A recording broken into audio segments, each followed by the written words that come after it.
16 सत्यस्वरूप आनंद पद एवं अक्षर निजनाव। सत्यस्वरूप आनंद की अवस्था और अविनाशी मूल नाम का रहस्य। जब साधक के हृदय घट में त्रिगुणी माया, पार ब्रह्म और अजर अमर सत्स्वरूप का भेद सहित यथार्थ ज्ञान, वैराग्य विज्ञान प्रकट होता है, तो उसके निज मन में परमेश्वर के प्रति अनन्य प्रेम और निश्चल भाव जागृत हो जाता है। इससे साधक का मन परम मोक्ष की प्राप्ति का पूर्ण निश्चय करके सदा के लिए निश्चिंत हो जाता है। आदि सद्गुरु सुखराम जी महाराज फरमाते हैं कि इस होन काल मायावी सृष्टि में परम मोक्ष पाने का यही एकमात्र उपाय है। इसके अतिरिक्त अन्य कोई दूसरा मार्ग नहीं है। महाराज बाह्य ज्ञानियों, ब्रह्मज्ञानियों और संसार के लोगों को संबोधित करते हुए कहते हैं कि यह जीव मूलतः ब्रह्म का ही अंश था और आज भी ब्रह्म स्वरूप ही है। ये स्वयं ब्रह्म रूप है, इसलिए त्रिगुणी माया के कर्म इसे जबरन नहीं बांध सकते जब तक जीव स्वयं प्रवृत्त नहीं होते।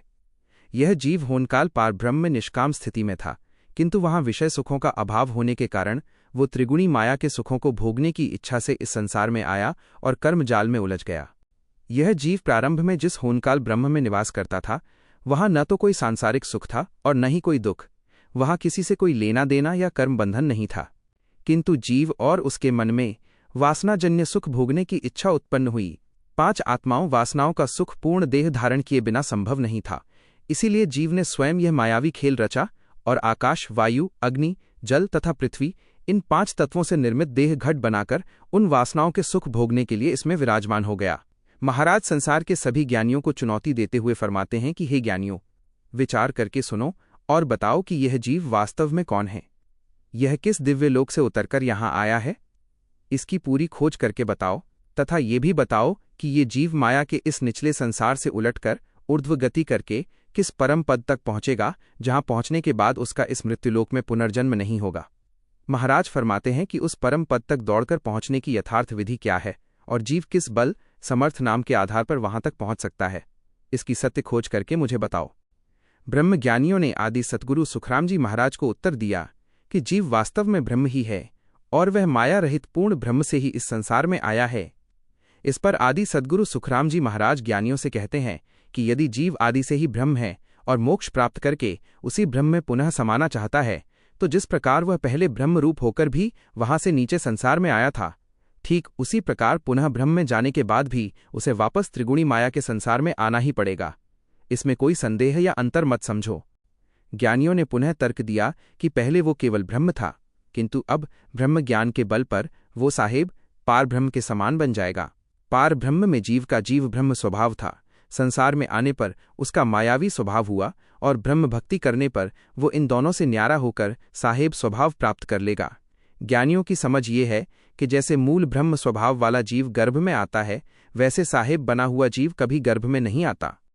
इस पर आदि सद्गुरु सुखराम जी महाराज ब्रह्मज्ञानियों को समझाते हुए कहते हैं कि यदि जीव साहेब भी बन गया तो भी वो उसी आदघर मूल स्थान में ही जाएगा जहां से संसार में आने की रीत पहले से ही बनी हुई है। जब उस मूल स्थान से नीचे आने की रीत ही आदिकाल से चली आ रही है, तो वहां पहुंचकर जीव हमेशा के लिए अमर और निर्भय कैसे हो सकता है। वहां चाहे तुम ब्रह्म बनो या साहेब बनो, त्रिगुणी माया में पुनः लौटना ही पड़ेगा। जीव वहां कुछ समय तक रहेगा और तब तक काल उसे नहीं खाएगा, किंतु जैसे ही वो पुनः त्रिगुणी माया के गर्भ में आएगा, काल उसे अपने समयानुसार खा जाएगा। इसलिए जब तक काल का ये डर बना हुआ है, तब तक जीव निर्भय कैसे हुआ, ये बताओ। महाराज ने ब्रह्मज्ञानियों से पूछा कि हे ज्ञानियों, मुझे विचार करके बताओ कि ब्रह्म सदा स्थिर है या अस्थिर है, और इस संसार की रचना तथा कर्म करने वाला ब्रह्म है या माया है। यदि ये ज्ञान तुम्हारी समझ में नहीं आता, तो अपने इन अधूरे ज्ञान आचारों को छोड़कर मेरे कैवल्य ज्ञान की शरण में आ जाओ।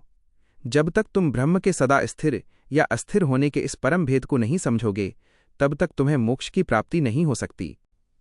ज्ञानियों ने उत्तर दिया कि ब्रह्म अखंड, सदा रहने वाला और स्थिर है, जबकि माया आती जाती नश्वर है। ब्रह्म सदा स्थिर होकर भी सब कुछ करने वाला वही है और उसके सिवा दूसरा कोई कर्ता नहीं है।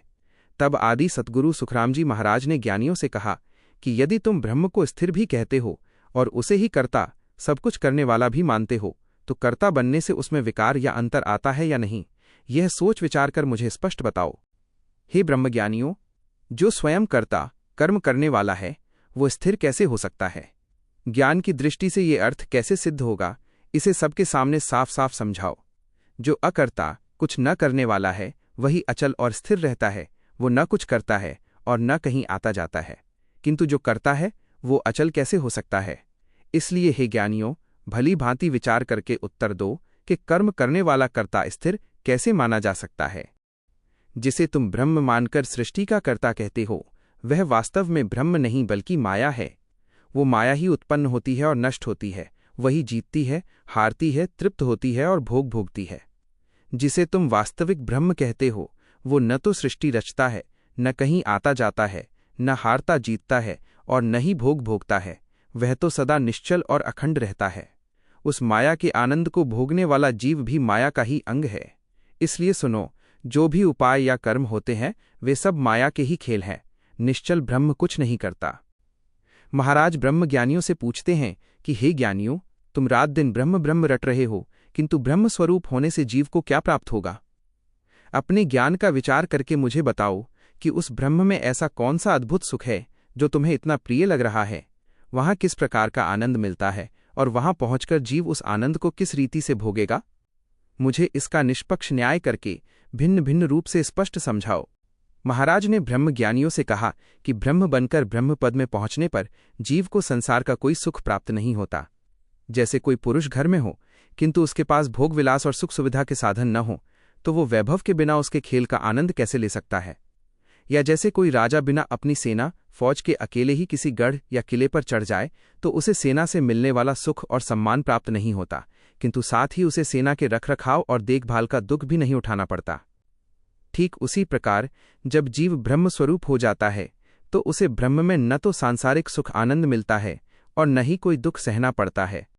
महाराज संसार का दृष्टांत देते हुए ब्रह्मज्ञानियों से कहते हैं कि जिस प्रकार नारी के बिना नर और नर के बिना नारी को गृहस्थ जीवन का सुख प्राप्त नहीं हो सकता, ठीक उसी प्रकार जो जीव ब्रह्म बनकर ब्रह्म पद में पहुंच जाते हैं, वहां माया का अभाव होने के कारण वे किसी प्रकार का सुख अनुभव नहीं कर सकते। महाराज कहते हैं कि यदि कोई राजपूत बिना किसी शस्त्र या हथियार के युद्ध के मैदान में विजय का सुख भोगने जाए, तो ये बिना बुद्धि अक्ल की बात है, क्योंकि बिना शस्त्र के रण में कोई सुख नहीं मिल सकता। ठीक वैसे ही जीव ब्रह्म में सुख पाने की चाह से जाता है, किंतु वहां सुख प्रदान करने वाली माया ही नहीं होती। इसलिए जब वहां कोई सुख ही नहीं है, तो जीव को ब्रह्म ज्ञान देकर ब्रह्मलोक में भेजना बिना अक्ल का काम ही कहलाएगा। महाराज सभी नर नारियों से कहते हैं कि यदि बिना कोई उद्यम, परिश्रम या कर्म किए सुख मिल जाता, तो इस संसार में कोई भी मनुष्य मेहनत नहीं करता। संसार में ऐसा कोई भी भोला व्यक्ति नहीं है जो बिना मेहनत के सुख मिलते हुए भी व्यर्थ में कष्ट उठाए। बिना उद्यम किए सुख की प्राप्ति नहीं होती।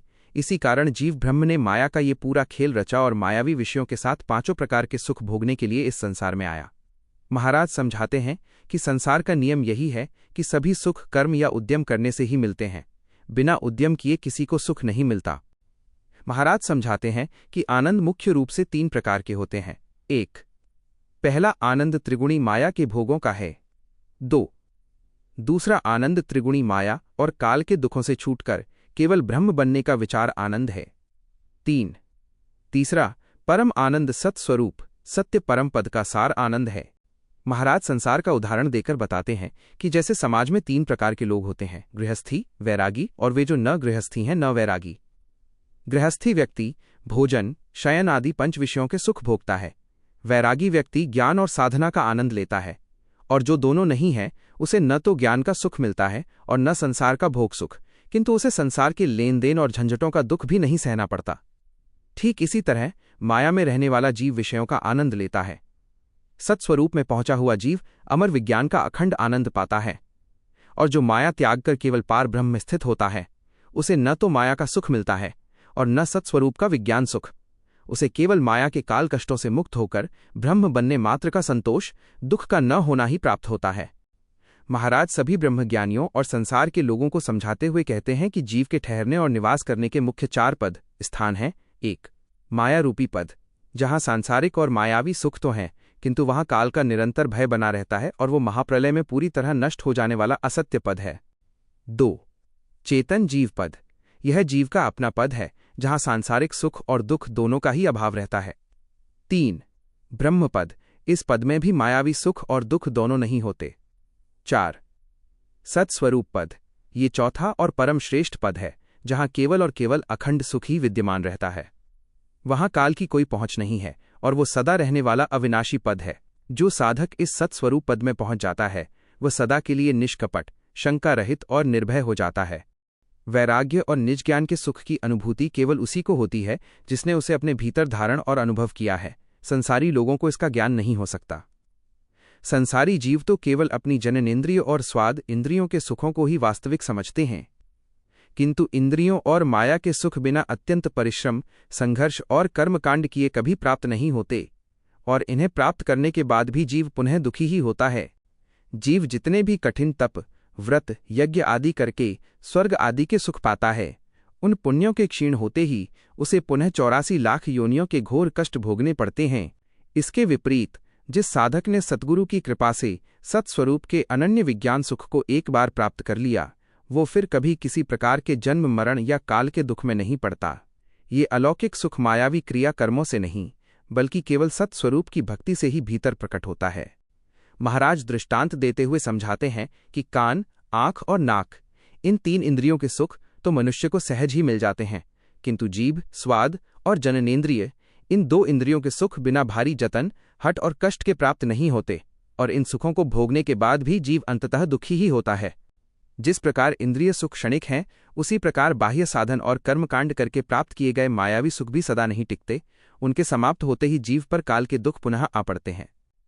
किंतु जिसे सत्स्वरूप के सत्य ज्ञान का अनुभव हो गया है, वह सदा सर्वदा के लिए अखंड सुख में लीन हो जाता है, और उस पर काल का कोई दुख दोबारा नहीं पड़ता। संसार का उदाहरण देकर कहते हैं कि जैसे किसी राजा ने विशाल सेना दल बदल एकत्र की, भारी युद्ध लड़ा और किसी दूसरे देश पर मुल्क पर अपना अधिकार जमा लिया, किंतु इतना सब संघर्ष करने के बाद भी उसे क्या नई वस्तु मिली?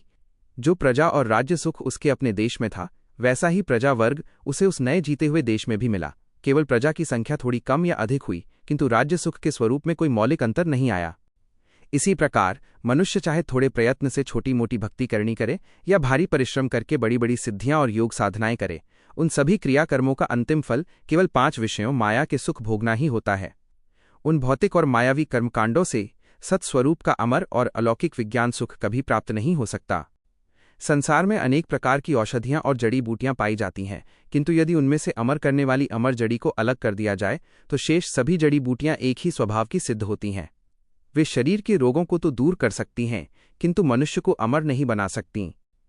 ठीक उसी प्रकार माया और पारब्रह्म की साधनाओं व करणियों से जीव मायावी लोकों से लेकर होनकाल ब्रह्मपद तक तो पहुंच सकता है, यहाँ तक कि सृष्टिकर्ता ब्रह्म की प्राप्ति भी कर सकता है, किंतु वो सत्स्वरूप के सत्य मोक्षपद तक नहीं पहुंच पाता। इसलिए सत्स्वरूप के अनन्य ज्ञान मार्ग के बिना पारब्रह्म तक का ध्यान, भजन और सुरती लिव कच्ची ही मानी जाती है, जो जीव को सदा सर्वदा के लिए काल के कष्टों से मुक्त नहीं करा सकती। जिस प्रकार विभिन्न मनुष्य अलग अलग प्रकार के व्यापार और व्यवसाय करके धन कमाते हैं और उससे भोजन के लिए अन्न घर लाते हैं, उस अन्न को खाने से तत्कालिक भूख तो शांत हो जाती है, किंतु कुछ समय पश्चात पुनः भूख लगाती है। इसी प्रकार पार ब्रह्म तक पहुंचाने वाली समस्त करणियां, स्मरण, ध्यान और साधन जीव को माया से छुड़ाकर ब्रह्मपद तक तो पहुंचा देते हैं, जहां काल का भय नहीं रहता, किंतु वहां जीव को सत्स्वरूप के अखंड सुख का आनंद प्राप्त नहीं होता। उस आनंद सुख की पुनः चाहना होने के कारण जीव उस ब्रह्मपद को छोड़कर फिर से संसार के गर्भ में आता है और जन्म मरण के चक्र में फंसकर दुख भोगता है। आदि सद्गुरु सुखराम जी महाराज फरमाते हैं कि पार ब्रह्म तक के जितने भी साधन हैं, वे अंततः जीव को पुनः गर्भ में लाने वाले ही हैं। उनमें सदा के लिए जन्म मरण से छूटने का सच्चा उपाय नहीं है। यदि कोई साधक अपना घर बार, कुटुंब और स्त्री त्याग कर परमहंस बन जाता है और सृष्टि की रचना करने वाले सृजनहार पार ब्रह्म को निष्काम समझकर उसकी भक्ति करता है, तो आदि सद्गुरु सुखराम जी महाराज उसे संबोधित करते हुए कहते हैं कि हे परमहंस, तुमने माया से छूटने के लिए बाहरी गृहस्थ जीवन तो त्याग दिया, किंतु तुम जिसकी भक्ति कर रहे हो वो सृजनहार तो इस संसार के साधारण गृहस्थियों से भी 100 गुना बड़ा गृहस्थी है। उसी सृजनहार ने इच्छा करके समस्त सृष्टि, 14 भुवन, 3 लोक, देव शक्तियां और समस्त स्त्री पुरुषों को उत्पन्न किया है। महाराज समझाते हैं कि केवल स्थूल कुटुंब को छोड़ देने से माया नहीं छूटती। वास्तविक माया का त्याग तब होता है जब जीव के भीतर की वासना और त्रिगुणी माया का आधार मिटता है। वो सृजनहार स्वयं इस मायावी सृष्टि के रचने में फंसा हुआ है, इसलिए वो तुम्हें माया के बंधन से मुक्त कैसे कर सकता है। अतः हे परमहंस, उस सृजनहार के स्थान पर उस परम सत्स्वरूप सतगुरु का सुमिरन करो, जो पूर्णतः निष्काम, अमर, पक्के विरागी और इस त्रिगुणी माया व उसके कर्मों से सर्वथा परे हैं। संसार के लोगों को समझाते हुए फरमाते हैं कि इस जगत के सभी साधु, सिद्ध और अवतार माया की ही धारा में बह रहे हैं। वह अलख जो इंद्रियों से लखा नहीं जाता और निरंजन जो माया से रहित प्रतीत होता है, उस होनकाल पार ब्रह्म से ही वास्तव में माया की मुख्यधारा बहती है। यद्यपि वो पार ब्रह्म अटल पुरुष कहलाता है, किंतु वो पूर्ण विरागी नहीं है। वही वास्तविक मूल माया का केंद्र है और उसी के भोग प्रपंच के कारण जीव हंस पारब्रह्म पद से उतरकर नीचे साकार माया के लोकों में आते हैं। इसलिए महाराज फरमाते हैं कि हद त्रिगुणी माया का संसार से लेकर बेहद पार ब्रह्म तक केवल माया की ही धारा बह रही है, अर्थात सभी साधु सिद्ध और अवतार माया के ही दायरे में अटके हुए हैं और इसके परे नहीं पहुंच पाए हैं। सत्स्वरूप सत्य परमपद न तो होनकाल पार ब्रह्म जैसा ब्रह्म है, न सृष्टि रचने वाला साहिब है और न ही मायावी दुखों को भोगने वाला जीव है। वो न तो पुरुष है, न स्त्री है और न ही संसार का कोई मित्र या मालिक स्वामी है। वह इन समस्त सांसारिक व मायावी विकारों से सर्वथा परे, अजर अमर और सदा एक रस रहने वाला तत्व है। उस परमपद में केवल अखंड आनंद ही आनंद है, जहाँ काल का लेश मात्र भी दुख नहीं है और वहाँ पहुँचने वाला हंस सदा के लिए अमर हो जाता है। महाराज दूध और घी का दृष्टांत देकर समझाते हैं कि जिस प्रकार संसार में गाय का दूध घी प्राप्त करने के लिए उसे दुहने, जमाने और मथने की भारी मेहनत पचना करनी पड़ती है और गाय के दूध देना बंद करते ही वह सुख रुक जाता है, ठीक उसी प्रकार माया के सुख पाने के लिए साधक को निरंतर ध्यान, जप और क्रियाकर्मों में पचना पड़ता है, फिर भी वे सुख खंडित ही रहते हैं। किंतु सत्स्वरूप के अमर पद में पहुंचने पर किसी प्रकार का क्रिया, कर्म या साधना पचड़ा नहीं करना पड़ता। वहां बिना किसी प्रयास के सदा सर्वदा के लिए अखंड आनंद की प्राप्ति होती है। यह जीव मूलतः ब्रह्म ही है। ये आदि में भी ब्रह्म था, वर्तमान में भी ब्रह्म है और भविष्य में भी ब्रह्म ही रहेगा। केवल बुद्धि से ब्रह्म ज्ञान का विचार धारण कर लेने मात्र से जीव के ब्रह्म स्वरूप में कोई अतिरिक्त वृद्धि या कमी नहीं आ जाती। चाहे कोई इसे जाने अथवा न जाने, उसके मूल स्वरूप में रत्ती भर भी अंतर नहीं पड़ता। महाराज सूर्य का दृष्टांत देकर समझाते हैं कि जिस प्रकार सूर्य का प्रकाश संपूर्ण संसार पर एक समान रूप से फैलता है, उसे जानने से न तो सूर्य का प्रकाश बढ़ता है और न ही न जानने से घटता है, वो जैसा है वैसा ही बना रहता है। ठीक उसी प्रकार ब्रह्म स्वरूप भी सदा एक रस और अखंड रहता है। केवल बौद्धिक ज्ञान की धारणा बना लेने से जीव को कोई विशेष या परम मोक्ष का लाभ प्राप्त नहीं हो जाता। महाराज ब्रह्मज्ञानियों से प्रश्न करते हुए कहते हैं कि यदि ये जीव स्वयं पूर्ण ब्रह्म ही था, तो उसने किस कर्म या इच्छा के वशीभूत होकर मायावी शरीर धारण करना स्वीकार किया?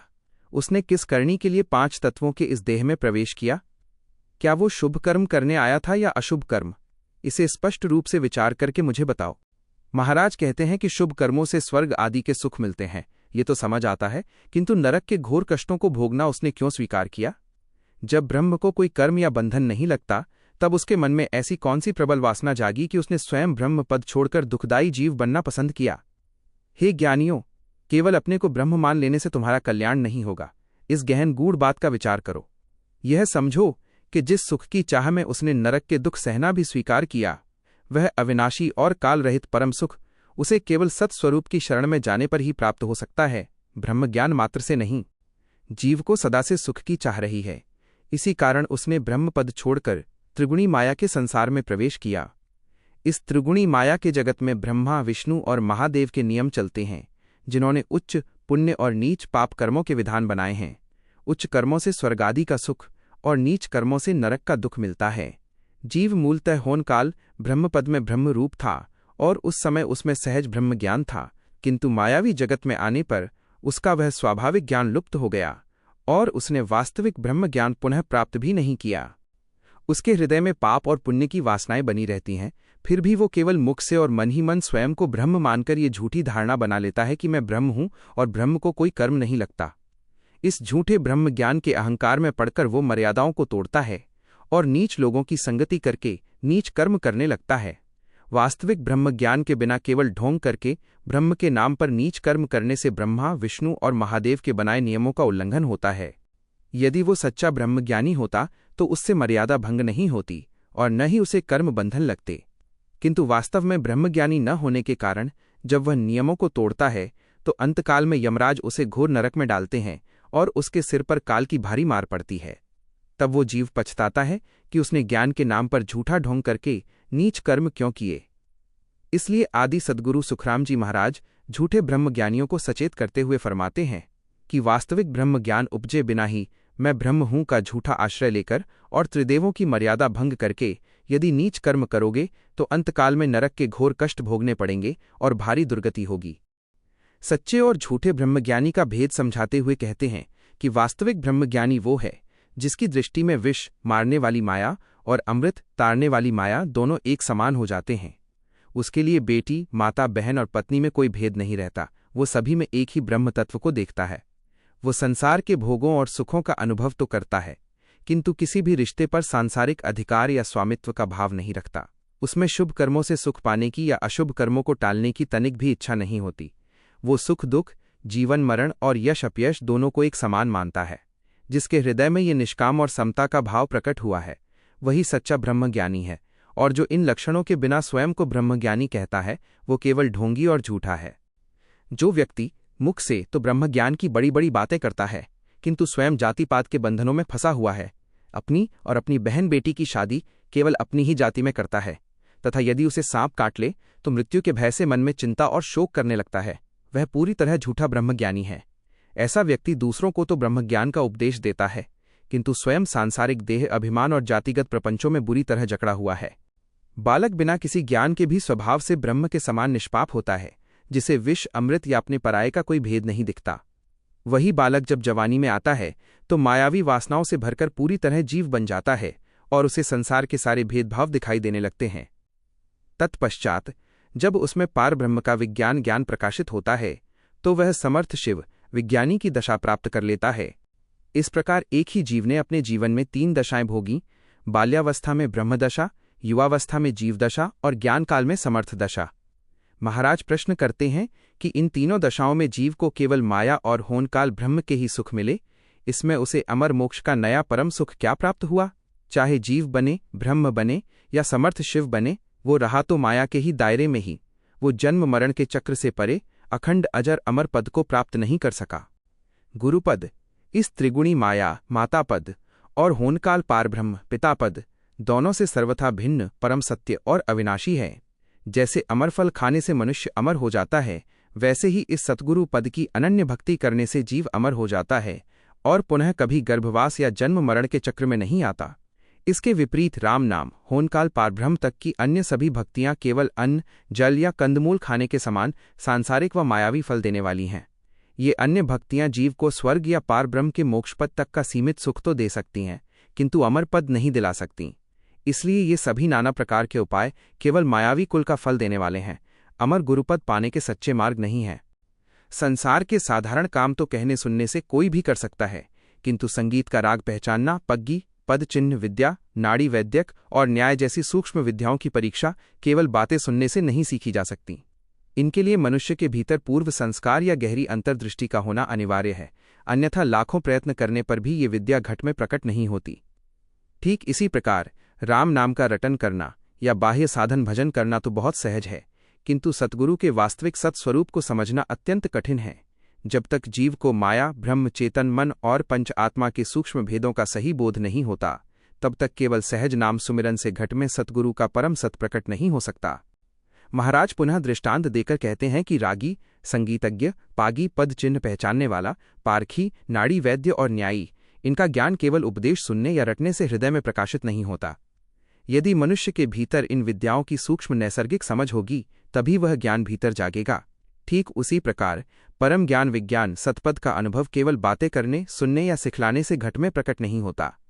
जो ज्ञान केवल सुनने और सीखने से प्राप्त होता है वो केवल माया और ब्रह्मपद तक ही ले जा सकता है, अमर गुरुपद तक पहुंचाने में समर्थ नहीं है। महाराज संतों से विचारपूर्वक उत्तर मांगते हुए पूछते हैं कि हे संतों, विचार करके बताओ कि जीव के बनाए कर्म अधिक बलवान है, कर्म करने वाला कर्ता जीव अधिक बलवान है, या जो निश्चित होनहार प्रारब्ध विधि का विधान है वो अधिक बलवान है। राम चेतन तत्व तो प्रत्येक घट घट में विद्यमान है, किंतु जीव जितने भी साधन और क्रिया कर्म करता है वे केवल ब्रह्म होनकाल की सीमा तक ही पहुंच पाते हैं। जब इस चेतन जीव के ऊपर कोई बाह्य स्वामी नहीं है तो फिर इन कर्मों का मूल कर्ता कौन है? इस प्रकार कर्म, चेतन जीव और होनहार, इन तीनों के परस्पर संबंध और बड़प्पन को लेकर विचार में एक गहरी उलझन बनी हुई है। कर्म और होनकाल राम वास्तव में एक ही हैं। ज्ञानपूर्वक विचार करने पर सिद्ध होता है कि ये चेतन जीव स्वयं ही सब कर्मों का करने वाला कर्ता है। जीव के सिवा दूसरा कोई कर्म कराने वाला नहीं है। जीव जिस मायावी प्रपंच से कर्म करता है उसमें होनकाल ब्रह्म विद्यमान रहता है। इस प्रकार ब्रह्म और माया आदि, मध्य और अंत तक एक दूसरे से जुड़े हुए हैं। केवल होनहार समय प्रारब्ध का विधान ही चेतन जीव के बस में नहीं है। इसलिए ज्ञान से समझो कि चेतन जीव के ऊपर होनहार की सत्ता है और उस होनहार से भी परे परम सत्स्वरूप राम सत्यपद विराजित हैं। जिस प्रकार केवल आपस में लड़ते रहने से झगड़ा समाप्त नहीं होता, ठीक उसी प्रकार बाह्य क्रिया कर्म और साधनाएं करते रहने से जीव के पुराने कर्म दूर नहीं होते। जब तक झगड़ने वालों के मन में बैर और रोष बना रहता है, तब तक अवसर डाव मिलते ही वे एक दूसरे को धोखा देने से नहीं चूकते। ठीक वैसे ही केवल मन से मान लेने भर से जीव काल के भय से मुक्त नहीं हो जाता। समय आने पर काल उसे अवश्य अपने पंजे में ले लेता है। जब तक जीव के भीतर सत्स्वरूप का परम विज्ञान ज्ञान प्रकट नहीं होता, तब तक वह काल के बंधन से मुक्त होकर निर्भय नहीं हो सकता। जैसे बहुत लड़ने से झगड़ा नहीं मिटता, भोजन करने से सदा के लिए भूख शांत नहीं होती, जल पीने से सदा के लिए प्यास नहीं बुझती और गहरी नींद ले लेने पर भी सदा के लिए नींद की आवश्यकता समाप्त नहीं होती, ठीक उसी प्रकार बाह्य क्रिया कर्म करणियां करने से पिछले कर्म नष्ट नहीं होते, बल्कि जीव पर नए कर्मों का बोझ और चढ़ जाता है। महाराज पूछते हैं कि यदि बार बार नई क्रियाएं करने से कर्म बंधन समाप्त नहीं होते, तो फिर वो कौन सी परम वस्तु साधन है जिससे पुराने कर्म भी कट जाएं और नए कर्मों का बंधन भी न लगे। महाराज उत्तर देते हैं कि जिस प्रकार असत्य के कारण उत्पन्न हुआ झगड़ा केवल सत्य न्याय से समाप्त होता है, ठीक उसी प्रकार भीतर की वासना की भूख केवल परम सत्य वैराग्य से शांत होती है। जैसे शरीर का रोग भोगों से नहीं बल्कि योग औषध से मिटता है, वैसे ही सद्गुरु की शरण ग्रहण करने पर वे काल और कर्मों के जाल को काट देते हैं। सद्गुरु हंस को अमर पद का फल प्रदान करते हैं, जिससे परम मोक्ष की प्राप्ति होती है। होनकाल ब्रह्म तक की सभी बाह्य क्रियाएं झूठी हैं और उनके भरोसे अमरलोक पाने की उम्मीद रखना व्यर्थ है। महाराज शंकराचार्य जी के वचनों का संदर्भ देते हुए कहते हैं कि होनकाल पारब्रह्म और उसकी इच्छा सृष्टि वासना भले ही प्रकट रूप में दो दिखाई देते हों, किंतु वे वास्तव में एक ही हैं, क्योंकि इच्छा ही ब्रह्म की कार्य शक्ति है। किंतु अज्ञानी साधक उस पार ब्रह्म को पूर्ण विरागी समझ बैठते हैं। वे यह नहीं देख पाते कि उसमें माया के साथ भोग करने की सूक्ष्म वासना छिपी है। जब तक केवल ज्ञान केवल पद का बोध प्रकट नहीं होता, तब तक ये भेद समझ में नहीं आ सकता। इस केवल ज्ञान को घट में प्रकट करने के लिए सच्चे सद्गुरु की कृपा मेहर अनिवार्य है। संसार के ज्ञानी और ध्यानी ब्रह्मपद को माया से न्यारा अलग बताते हैं, किंतु वे इसके सूक्ष्म भेद को नहीं जानते। ये त्रिगुणी माया प्रारंभ से अंत तक ब्रह्म से अलग नहीं है, इसी एक मूल माया से अनेक रूप रचे गए हैं। जिस प्रकार गृहस्थ में माता पिता दो दिखते हुए भी एक ही परिवार का आधार होते हैं और उनसे संतानों की उत्पत्ति होती है, उसी प्रकार ब्रह्म पिता और माया माता से उत्पन्न ये संपूर्ण संसार उस ब्रह्मकुल से अलग कैसे माना जा सकता है। जैसे गृहस्थी माता पिता से एक विरक्त सन्यासी अलग होता है, वैसे ही इस ब्रह्म और माया के कुटुंब से परे जो सत्स्वरूप का न्यारा मत है, उसे ज्ञानी नहीं जानते और ब्रह्म को ही सर्वोपरि मानकर काल के दुखों में फंसे रहते हैं। जिस प्रकार जल से उत्पन्न होने वाले सभी पदार्थों में मूलतः जल का ही अंश रहता है, उनसे कभी अमर अमृत की प्राप्ति नहीं हो सकती, ठीक उसी प्रकार वाणी और मुख से रटे जाने वाले सभी नाम माया और ब्रह्म के दायरे में ही आते हैं। मुख और वाणी स्वयं मायावी सृष्टि की उपज हैं, अतः मुख से शब्द रटन करना भी काल के चक्र में ही बने रहना है। जो परम अमर नाम निज नाम इन सबसे परे और न्यारा है, वह मुख से नहीं बोला जाता और वह केवल सतगुरु की असीम कृपा से ही प्राप्त होता है। महाराज दो भिन्न जातियों जैसे हिंदू और मुसलमान का दृष्टांत देकर समझाते हैं कि दोनों जातियों में अमीर और गरीब लोग होते हैं। अमीरी गरीबी समान होने के बावजूद दोनों की जातियां अलग ही रहती हैं, एक जाति का व्यक्ति दूसरी जाति में नहीं बदल जाता। ठीक इसी प्रकार मुख से बोले जाने वाले माया और ब्रह्म के नाम एक तरफ हैं और सतगुरु का परम निज नाम बिल्कुल भिन्न जाति तत्व का है। जो साधक इस विवेक भेद को समझता है, वही जान पाता है कि निज नाम इस संसार और ब्रह्म माया के सभी नामों से सर्वथा परे और विलक्षण हैं। महाराज पूछते हैं कि संसार के साधारण लोग जब आपस में मिलते हैं तो एक दूसरे को राम राम कहते हैं, किंतु विभिन्न पंथों के भेषधारी साधु बैरागी आपस में मिलने पर राम राम क्यों नहीं कहते। जब पूरा संसार राम नाम को सबसे बड़ा समझता है, तो संसार के सुखों का त्याग करने वाले ये त्यागी साधु आपस में मिलने पर राम राम कहने से क्यों बचते हैं। महाराज ज्ञानियों से प्रश्न करते हैं कि विचार करके बताओ, इन भेषधारियों और राम नाम की महिमा में कौन श्रेष्ठ है। अलग अलग संप्रदायों के साधु आपस में मिलने पर राम राम क्यों नहीं बोलते, इसका गूढ़ कारण क्या है। सिख धर्म में वाहेगुरु, कबीर पंथ में साहेब और जैन धर्म में वंदना कहा जाता है। महाराज प्रश्न करते हैं कि केवल वाहेगुरु साहेब या वंदना का रटन करने से क्या कोई गुरु नानक जी, कबीर जी या 24 तीर्थंकरों के समान परम मोक्ष को प्राप्त हुआ। इसी प्रकार केवल मुख से राम राम रटने से भी आज तक कोई सत्य मोक्ष में नहीं पहुंचा। दत्त, नारद, श्रीराम और श्रीकृष्ण जैसे महापुरुषों ने जिस मूल सत्य तत्व को पहचाना था, वही भेद पहचानना आवश्यक है। बाह्य नामों का रटन करने वाले शिष्यों और मूल तत्व को जानने वाले महापुरुषों में कौन श्रेष्ठ है, इसे ज्ञानपूर्वक समझो। जब तक उस अमर तत्व को नहीं पहचानोगे, तब तक काल के चक्र से मुक्ति नहीं मिल सकती। महाराज सती होने वाली नारियों प्रहलाद और ध्रुव का उदाहरण देकर प्रश्न करते हैं कि राम नाम का उच्चारण करते हुए सती होने वाली स्त्रियां अग्नि में जलती हैं, तो क्या वे मोक्ष में चली गईं? प्रहलाद और ध्रुव ने जिस राम नाम का सुमिरन किया, उससे वे किस पद पर पहुंचे? केवल अक्षरी राम नाम रंध्रकार की पहुंच कहाँ तक है, इसका बिना निष्पक्ष खोज किए निर्णय मत करो। जिस प्रकार कोई व्यक्ति यदि कोई वस्तु खाता है तो उसका प्रभाव और गुण उसके शरीर व आचरण से छिपता नहीं, ठीक उसी प्रकार राम नाम के सुमिरन से सती, ध्रुव और प्रहलाद को कौन सा पद मिला, यह सत्य भी छिपा नहीं रह सकता। केवल अक्षरी राम नाम कहने से जीव को केवल गति, सद्गति और होनकाल की सीमित मुक्ति स्वर्ग बैकुंठ ही मिलती है, उसके आगे परम सत्स्वरूप तक उसकी पहुंच नहीं होती। महाराज फरमाते हैं कि मेरे इस वचन पर विश्वास करो। ध्रुव और प्रहलाद ने निरंतर राम नाम का जाप किया, फिर भी वे मोक्ष के स्थान पर स्वर्ग और लोक अधिकार में ही पहुंचे। प्रहलाद इंद्रपद की प्रतीक्षा में हैं और ध्रुव बैकुंठ के समक्ष अचल पद पर विराजमान हैं। इसी प्रकार सती होने वाली नारियां सत्वार लोक में बैठी हैं। इनमें से कोई भी होनकाल की सीमा को लांघकर अमर सत्स्वरूप पद तक नहीं पहुंच पाया। राम नाम सत्य है या सत्य बोले गति है, जैसा कथन साधारण संसारी लोग शमशान ले जाते समय बोलते हैं। यह सत्य स्वरूपी परम संतों का सिद्धांत नहीं है, बल्कि केवल होनकाल ब्रह्म तक सीमित विचार रखने वाले सांसारिकों द्वारा पकड़ा गया नियम है। यह अक्षरी राम नाम सृष्टि के रचयिता करतार का पद है, जो संसार का निर्माण भी करता है और स्वयं काल बनकर जीवों का संहार भी करता है। इस अक्षरी राम नाम की भक्ति से ध्रुव, प्रहलाद और सतियां ब्रह्मपद तक ही पहुंच पाए, उसके आगे नहीं जा सके। जीव को काल के चक्र से पार ले जाने वाला सत्य शब्द इस अक्षरी राम नाम से सर्वथा भिन्न, नेह अक्षर और अखंड ध्वनि स्वरूप है, जो न तो वाणी से बोला जा सकता है और न ही कागज पर लिखा जा सकता है।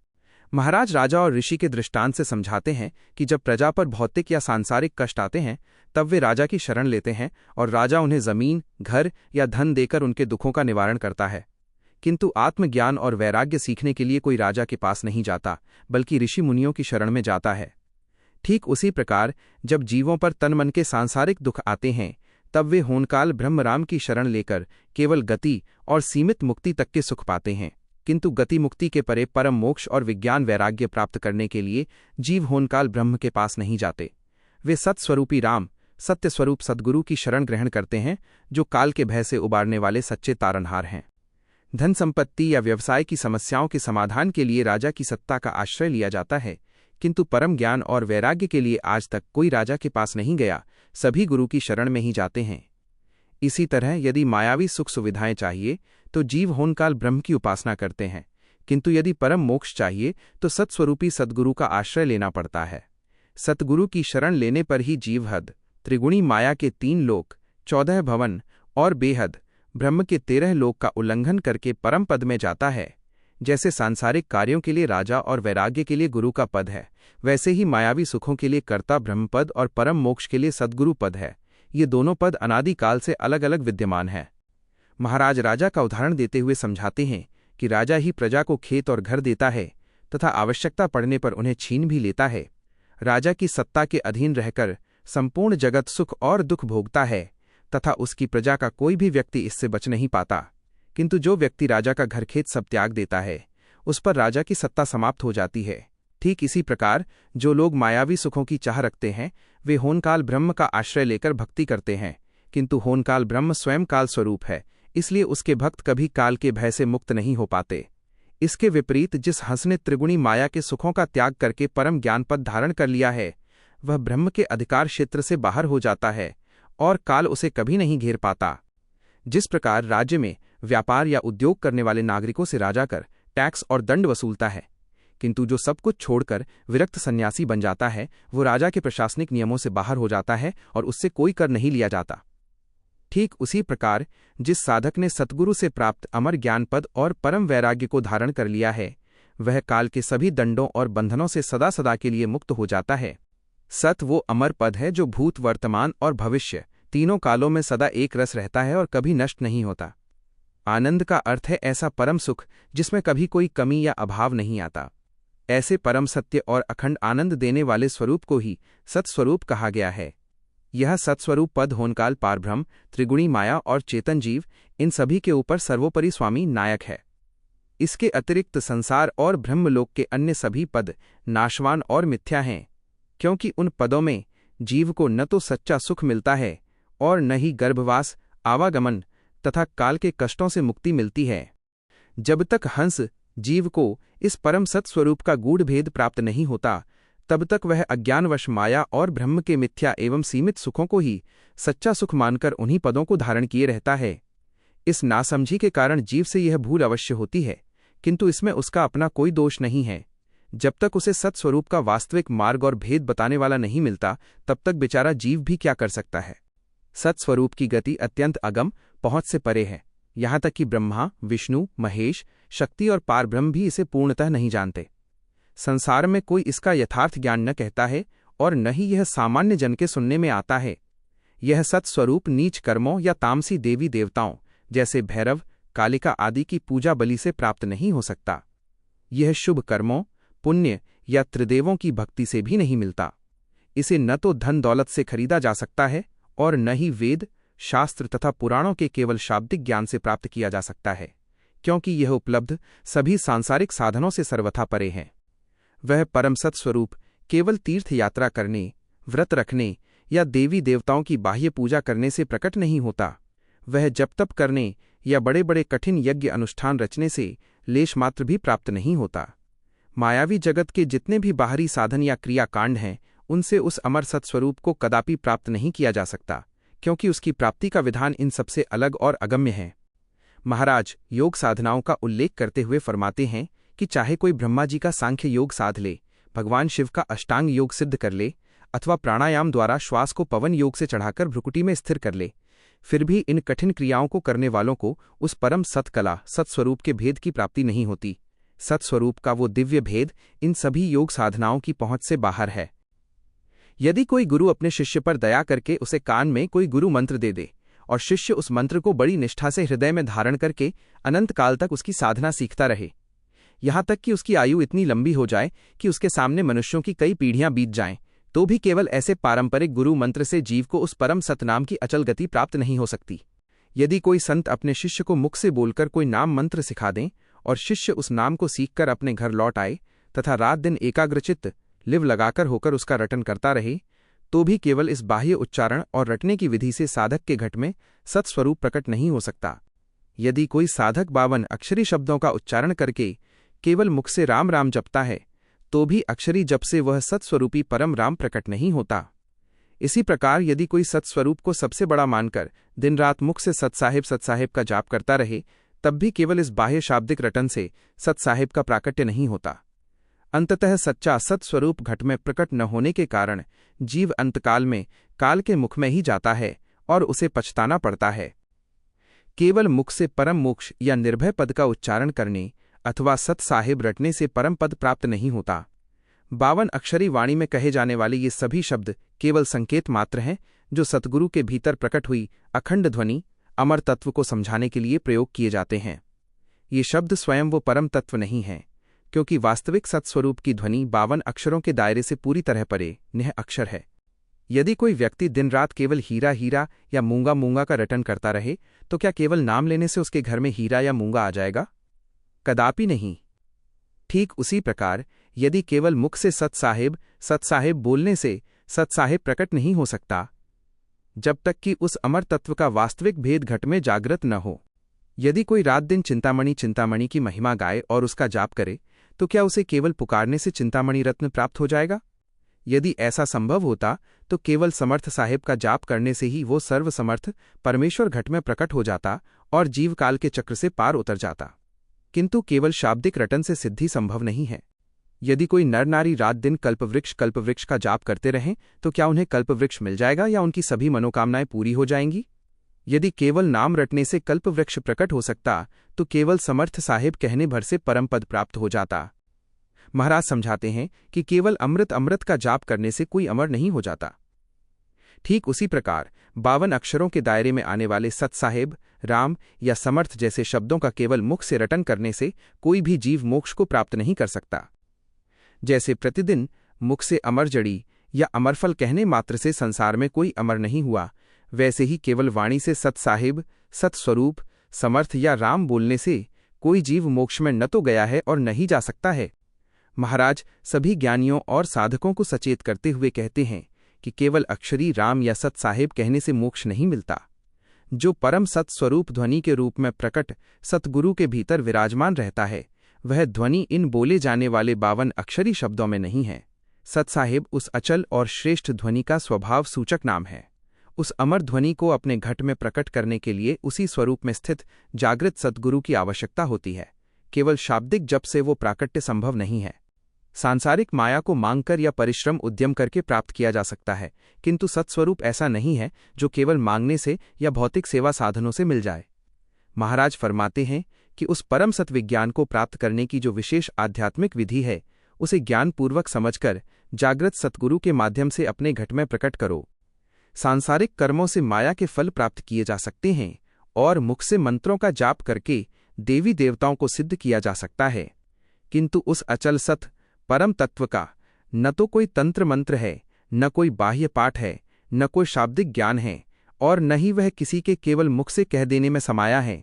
इसलिए वह परम पद केवल बोलने वाले नामों से घट में कभी प्रकट नहीं होता। सभी जीवों को पुकार पुकार कर अपने वचनों पर विश्वास करने को कहते हैं। वे फरमाते हैं कि चाहे पूर्व के संतों की वाणी हो या वर्तमान के संतों की, सत्स्वरूपी संतों के घट में जो अखंडित ध्वनि अमर राम प्रकट होती है, वो वाणी के 52 अक्षरों में लिखे जाने वाले राम या समर्थ साहेब शब्दों के भीतर नहीं समा सकती। वह अमर तत्व इन सभी शब्दों से परे और विलक्षण है। संतों ने वाणी के माध्यम से शरीर के भीतर की ध्वनि का वर्णन कर अक्षरों में ज्ञान प्रकट किया है। इस वाणी को बार बार सुनने से श्रोताओं को एक प्रकार का मानसिक व भावनात्मक आनंद अवश्य प्राप्त होता है, किंतु यह आनंद परम सत्स्वरूप की अखंडित ध्वनि का वास्तविक आनंद नहीं है। ये आनंद ठीक वैसा ही है जैसा संसार में संगीत के राग रागनियों और गानों को सुनने से प्राप्त होता है। सगुण, निर्गुण या केवली संतों की केवल शाब्दिक वाणी और वेदों को सुनने से प्राप्त होने वाला ये सुख मायावी स्तर का ही आनंद है। महाराज नट और बाजीगर मदारी का दृष्टांत देकर समझाते हैं कि जैसे नट और मदारी अनेक प्रकार के स्वांग और खेल दिखाते हैं, जिन्हें देखकर दर्शक प्रसन्न तो होते हैं, किंतु देखने वालों को कोई वास्तविक लाभ या धन की प्राप्ति नहीं होती, बल्कि वे उल्टा अपना समय और पैसा गंवा बैठते हैं। ठीक इसी प्रकार मोक्ष प्राप्त केवली संतों की वाणियों को केवल पढ़ने सुनने और हरियश गाने से जीव मन ही मन खुश तो होता रहता है, किंतु उसके घट में परम सत साहेब की वास्तविक ध्वनि प्रकट नहीं होती और वो अपने अमूल्य श्वास आयु व्यर्थ गंवा देता है। संतों की वाणी, ज्ञान और वेद पुराण सुनकर जीव संसार में भले ही प्रसन्न रहे, किंतु केवल वाणी सुनने मात्र से वो काल के चक्र से मुक्त नहीं हो सकता। इसके विपरीत यदि मनुष्य वाणी सुन लेता है और उसके अनुसार आचरण नहीं करता, तो उस पर ईश्वर का दोष गुनाह चढ़ जाता है। जब तक जीव ने वाणी नहीं सुनी थी, तब तक अज्ञानता के कारण वो निर्दोष था, किंतु वाणी सुनकर सत्य का मार्ग जान लेने के बाद भी यदि वो सच्चे सद्गुरु की खोज नहीं करता और घट में सत्स्वरूप को प्रकट नहीं करता, तो वो भारी दोष का भागी बनता है। जिस प्रकार सगुण और निर्गुण के शाब्दिक ज्ञान को सुनने सीखने से एक प्रकार का वैचारिक सुख प्राप्त होता है, वैसा ही सुख सत्स्वरूप के केवल शाब्दिक ज्ञान को सुनने और समझने से भी मिलता है। इस शाब्दिक ज्ञान से जीव ये तो समझ जाता है कि माया क्या है, होनकाल क्या है और सत्स्वरूप क्या है, किंतु केवल बातों से परम सत्स्वरूप का वास्तविक अनुभवात्मक विज्ञान प्रकट रूप घट में जागृत नहीं होता। संसार के सभी यंत्र और मंत्र त्रिगुणी माया के स्वरूप हैं। ये सभी तंत्र मंत्र सोह, ब्रह्म और इच्छा माया के मिलाप से उत्पन्न हुए हैं। चूंकि ये सब माया का ही बीज और विस्तार है, सत्स्वरूप का नहीं, इसलिए यंत्रों मंत्रों की साधना से जीव को कभी परम मोक्ष की प्राप्ति नहीं हो सकती। संसार के जितने भी जप, नाम, वाणी तथा ओंकार व ऐसे उत्पन्न होने वाला सोह शब्द हैं, वे सभी माया के मूल आधार से ही पैदा हुए हैं। चूंकि ओंकार और सोह स्वयं माया की उपज हैं, इसलिए इनसे जुड़े सभी जप तप और वाणी प्रपंच केवल माया के दायरे तक ही सीमित हैं, परम सत्य तक नहीं पहुंचते। ओंकार और सोह की साधना करने से साधक के भीतर रिद्धि सिद्धि और चमत्कार करामात प्रकट हो जाते हैं, जिससे वो क्षण भर में सृष्टि की रचना या विनाश, घड़भंजन करने जैसी शक्तियां पा लेता है। किंतु महाराज सचेत करते हैं कि ये सभी घड़भंजन के चमत्कार केवल माया के खेल हैं। ऐसी भारी सिद्धियां प्राप्त कर लेने पर भी साधक परम मोक्ष को प्राप्त नहीं कर सकता और न ही काल के भय से छूट सकता है, क्योंकि उसके भीतर केवल माया का पराक्रम प्रगटा है, परम सत्साहेब नहीं। जितनी भी प्रकार की साधना, करणियाँ, मुद्राएं, कुंजियाँ, ध्यान, ज्ञान और कर्मकांड है, वे सब ओंकार सोह यानी ब्रह्म और माया इच्छा के संयोग से उपजे हैं। इस कारण ये सभी साधन केवल मायावी सिद्धियों और अनुभवों को प्रकट करने के माध्यम हैं। इनके द्वारा परम अचल सत्स्वरूप को घट में प्रकट नहीं किया जा सकता। इन मायावी साधनाओं और योग करणियों को जैसा करोगे वैसा ही भौतिक व सूक्ष्म फल प्राप्त होगा। इनके अभ्यास से बाहर चमत्कार दिखने लगेंगे, शरीर के भीतर ज्योति का प्रकाश दिखाई देने लगेगा तथा हीरे जैसी चमक और विभिन्न देवी देवताओं की मूर्तियां दिखाई देने लगेंगी। किंतु ये सभी अनुभव केवल शरीर और माया के दायरे के भीतर के हैं। परम मोक्ष का अनुभव इनसे सर्वथा परे है। यदि कोई साधु या गुरु अपने शिष्य को आंखें बंद कराकर विभिन्न प्रकार के दृश्य या प्रतिबिंब दिखाता है तो वह केवल माया का फैलाया हुआ भ्रम और जाल है। आंखें मूंदने पर दिखने वाले ये सभी दृश्य माया की छाया मात्र हैं। इस प्रकार की बाह्य या मानसिक क्रियाओं से परम सत्स्वरूप के घट में जागृत होने का सच्चा विधान प्राप्त नहीं होता। ध्यान साधना करते समय यदि साधक को तनिक रज मात्र भी किसी देवी देवता या रूप की मूर्ति दिखाई देती है तो उसे त्रिगुणी माया का ही चरित्र समझना चाहिए। जब तक ध्यान में दृश्य या मूर्तियां दिखाई दे रही हैं तब तक साधक को सत्स्वरूप तो बहुत दूर की बात है, वास्तविक पारब्रह्म का बोध भी प्राप्त नहीं हुआ है। माया के चमत्कार, रूप, रंग, मूर्ति, ज्योति, प्रकाश या ध्वनियां ये सब ब्रह्मकला के लक्षण नहीं हैं, बल्कि माया के ही रूप हैं। स्वयं पारब्रह्म अमूर्त हैं, उनका कोई भौतिक रूप, रंग, ज्योति, प्रकाश या बाह्य आवाज नहीं है। ये ब्रह्मकला केवल ज्ञान विज्ञान के रूप में घट में समझी और अनुभव की जाती है। जब तक साधक को ध्यान में रूप, रंग, प्रकाश या दृश्य दिखाई देते हैं तब तक उसके भीतर ब्रह्मकला का वास्तविक प्राकट्य नहीं हुआ है। पारब्रह्म का माया के समान कोई रूप रंग नहीं है, इसलिए ब्रह्मकला का तोलमोल मायावी ज्योति, उजाले या ध्वनियों से नहीं किया जा सकता। सत शब्द का परम देश तो इस पारब्रह्म से भी परे और ऊंचा है। जब ज्ञानी और ध्यानी जन पारब्रह्म की महिमा को ही सांसारिक शब्दों में नहीं माप सकते तो उस पारब्रह्म के भी परे विराजमान अमर सत शब्द का तोलमोल मुख की वाणी या माया के लक्षणों से कैसे संभव हो सकता है। जब सत्स्वरूपी संत इस धरा पर विराजमान थे तब उन्होंने जीवों को मोक्ष का मार्ग समझाने के लिए मायावी भाषा और वाणी का सहारा लेकर सत्य ज्ञान का वर्णन किया था। संतों के इस लोक से चले जाने के बाद यदि कोई साधक केवल उन लिखित वाणियों और शब्दों को पढ़कर उसी विधि पर विश्वास रखकर तन मन से साधना करता है और अन्य सभी मतों को त्याग कर संतों के वचनों को ही कसौटी मानता है, फिर भी केवल पुस्तकीय शब्दों के आधार पर उसके घट में सजीव सत शब्द स्वतः प्रकट नहीं हो सकता। संतों द्वारा वाणी में रचा गया ज्ञान पूर्णतः सत्य है। संतों की सशरीर मौजूदगी में जब उन्होंने यह वचन दिया था कि जो मुझ पर निष्काम विश्वास रखेंगे और माया व ब्रह्म के चक्कर में नहीं भटकेंगे उन्हें मैं पार उतारूंगा, तब जिन जिन जीवों ने जागृत सद्गुरु पर अनन्य विश्वास रखा वे सभी संतों की उपस्थिति में परम मोक्ष को प्राप्त हुए। जीवों को तारने की संतों की यह बात पूरी तरह सत्य है, किंतु ये सामर्थ्य उस समय सत्य था जब वे सद्गुरु स्वयं देह रूप में मौजूद थे। संतों के चले जाने के बाद केवल उनकी लिखी बाणी के शब्द जीव को पार नहीं उतार सकते, क्योंकि तारने वाली वह जीवंत सत्सत्ता बाणी के केवल अक्षरों में नहीं रुकती, वो तो प्रकट सद्गुरु का निज स्वरूप है।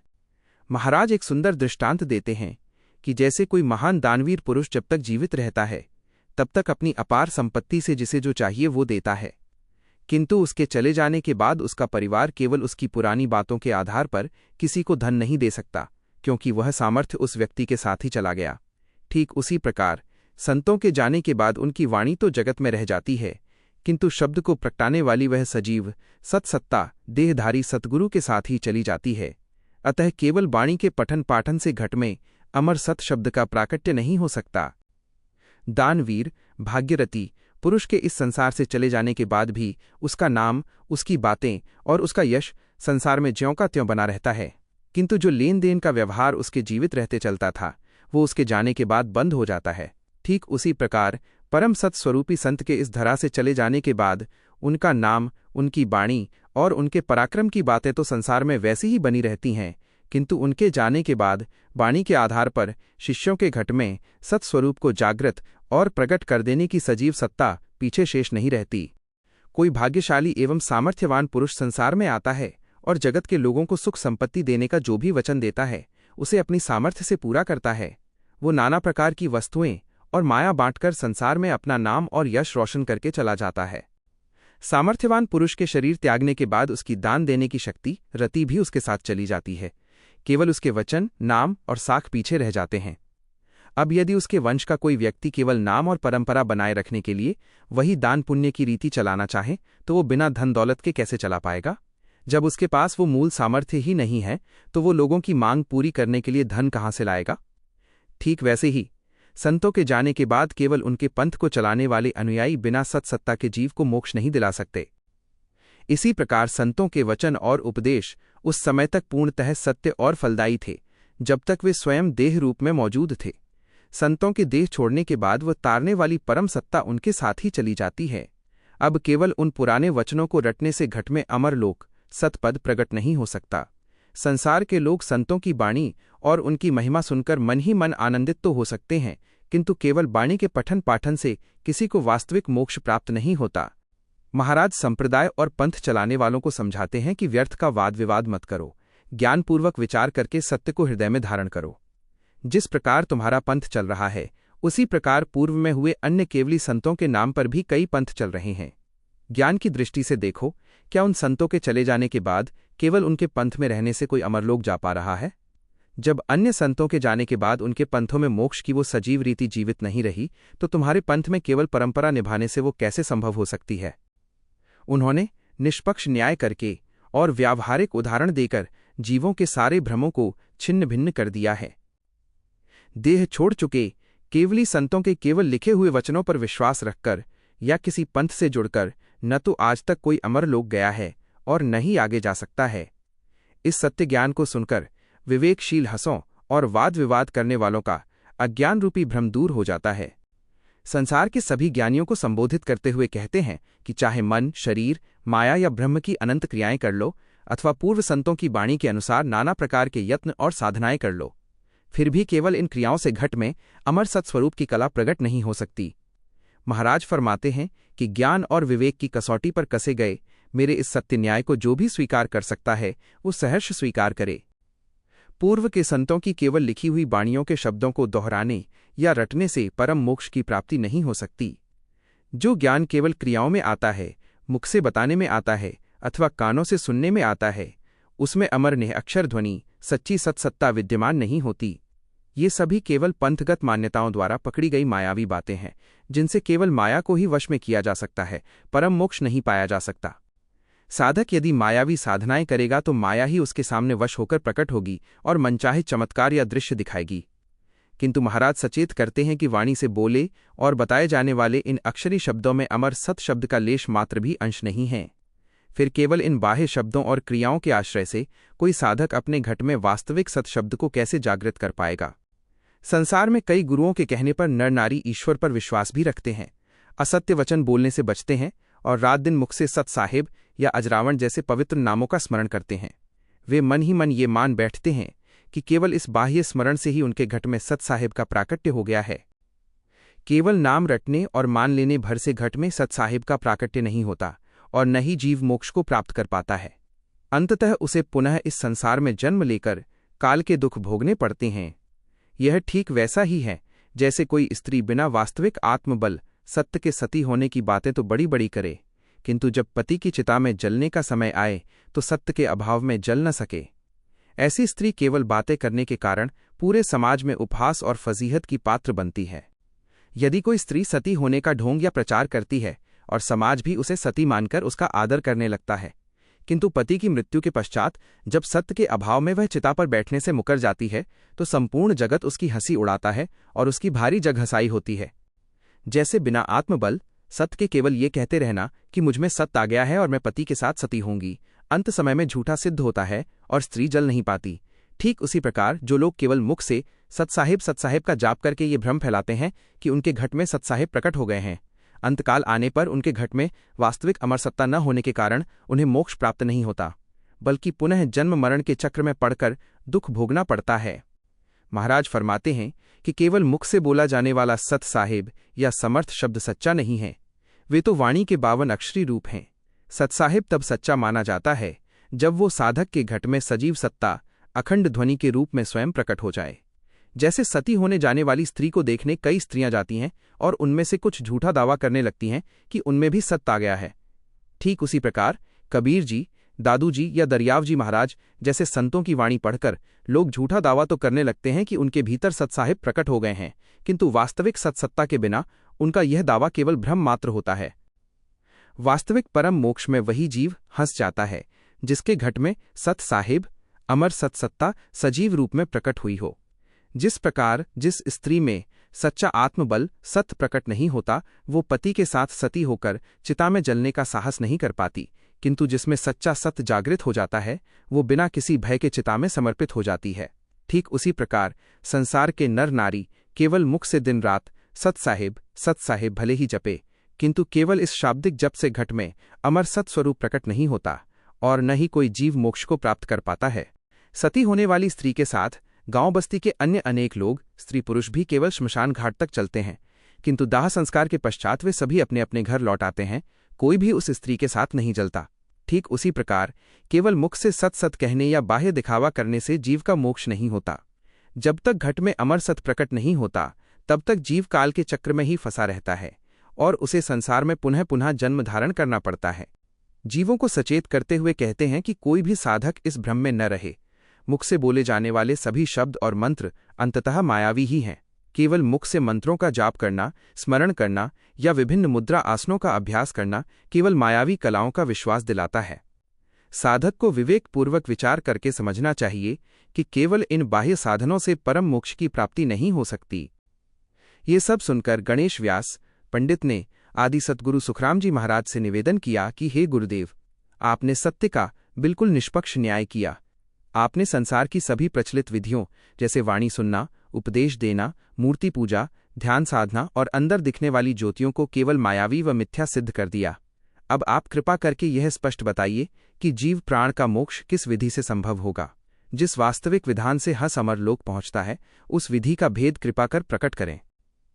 गणेश व्यास विभिन्न गुणों और चिन्हों का उदाहरण देते हुए कहते हैं कि जिस मनुष्य के पास अपार धन संपत्ति होती है उस धन के गुण से ही लोग उसे साहूकार पहचानते हैं।